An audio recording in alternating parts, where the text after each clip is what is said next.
Hi, Kerry here. It's Tuesday the 6th of April, I believe that's right, yes.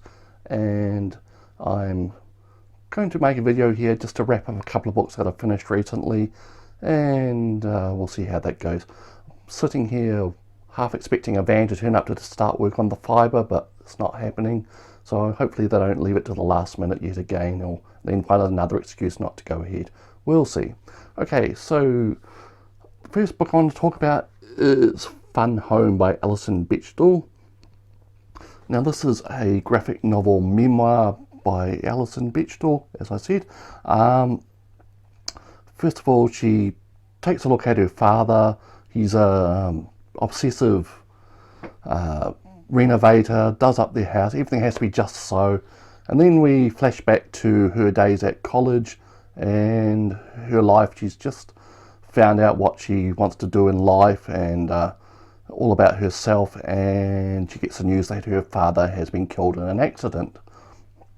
From then on, it's kind of intermingling story threads about her father, what she discovers about him, about his past, and about her own life. Around the same time as her father died, she had just decided to come out as gay, and she had written a letter home to her parents saying as such, and it all kind of got swamped in the after effects of her father's death. Now, while on talking to her mother, she finds out that her father had a history of being either gay or bisexual, and she starts to think back to various odd incidents in her past and how there could be more than one explanation for what happened. And it's entertaining, and she has a great way of evoking that kind of half-remembered, half-forgotten events in childhood which you don't quite understand what's going on when you're a child, and later in years you wonder what was that all about really. And yeah, she kind of jumps back and forth in time, and we find out more about her father and some of the things that he faced when he was young and the trials and tribulations he went through. And she ends up wondering if he had been allowed to express himself, be himself, would she have even come into existence, and what would happen to him in the era of AIDS in the 1980s. He died in 1980, and she comes to believe that her father's death may very well have been a suicide because he was facing multiple pressures from all sides. And she likewise faces lots of pressures when she's sets out in her own way in the world. She reads through a whole lot of books in the university library, and she comes to understand later on that most of them were to do with the homosexual authors or lifestyles, and so she was unconsciously gravitating towards that subculture anyway. So it's rather excellently illustrated. It's kind of monochrome, but some of the space is filled in with a blue tint, kind of like The Sculptor by Scott McCloud that came out several years ago. This predates The Sculptor, of course. And I was left a little disappointed by it. I thought she'd go more into the family, and the fun home of the title is a family funeral home that her grandfather dies and leaves it in the hands of her father. I thought it was going to play more part in the story, but it's really just a backdrop for some dramatic scenes. So that's Fun Home by Alison Bechdel, and I have since found out that she wrote a sequel which does cover more material about her family, called Are You My Mother? Goes into her mother's story.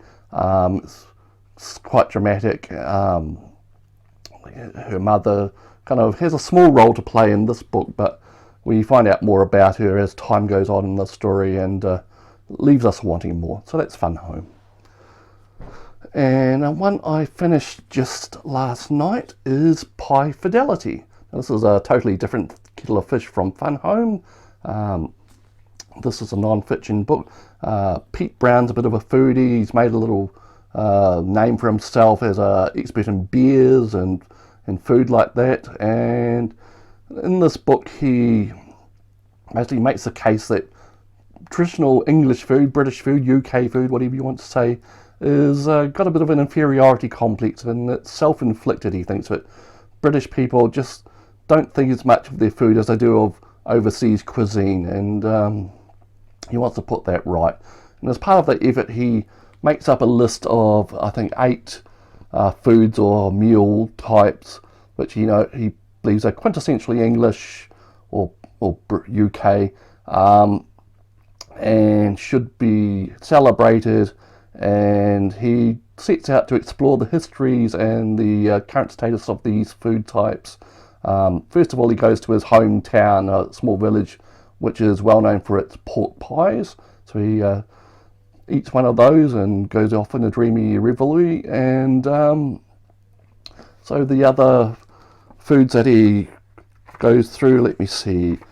We have a cheese sandwich. He looks at the history of putting things between slices of bread and finds that it is much older than the popular history may tell us. Then fish and chips, all about fish and chips.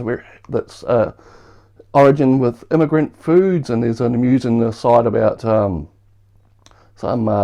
historian wrote about fried fish coming from the Jewish culture, immigrants to England in the 19th century, and this writer was subsequently put on a hit list by a right-wing organisation as saying that fish and chips isn't British. So there you go. Then we look at spaghetti bolognese, which apparently isn't a traditional Italian dish. It's something that's been modified and altered somehow since it's moved out of Italy. Apparently nowhere in Italy they actually eat those same combinations of herbs and tomato sauce and spaghetti. And he looks back at his own efforts in creating spaghetti bolognese as a child and how disgusting it seemed, and he tries using the same ingredients now, and it's even worse.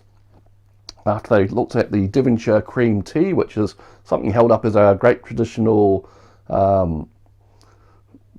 thing to have, a tea with scones and jam and what have you, he finds out it's only a fairly recent invention actually, and he partakes of that in the southwest of England. And then there's a long section about Indian curries, and how the foodstuff served in English restaurants has diverged greatly from the actual real Indian food. The immigrants that came to England had to make meals based on what ingredients they could find there rather than their traditional ingredients, so things have changed greatly. Curry's become incredibly popular in the UK, and it's become a comfort food for many. So he has a authentic curry, and then he goes out to a curry house where the average person goes, and he enjoys the meal greatly, and he's in a bit of ecstasy over that. Then we look at full English breakfast. He compares what you get at a hotel these days with what you can go and get in a so-called greasy spoon, and he enjoys himself with that one again. We look at the history of the various components of the full English breakfast, and then he goes through a bit of a weird section where he makes a mathematical formula for all the combinations you can have at this one purveyor of such foods, and then there's bar graphs and all sorts of things. I think he gets just a little bit silly with that. And then we have a long chapter about the great English roast beef, gravy, Yorkshire puddings, all that type of thing. The history of the meal and the various items that take part of it, how his roast he remembers as from a child, and his attempts to do it today, and how he seems to find that the actual best version of it now you can find in country pubs on a Sunday. And then we end with a little brief bit about rhubarb crumble. We have a little history of the rhubarb plant, and his girlfriend or wife, as she may be now, makes a rhubarb crumble for him to eat, and we look back at the crumble and how it's actually becoming a favourite food in Europe at the moment. And all through the book, whenever he gets triggered by people not respecting or liking English food, he gets a bit on a soapbox and rants about the snobbish nature of people not enjoying their food and looking down upon it, and compared to what the Europeans do.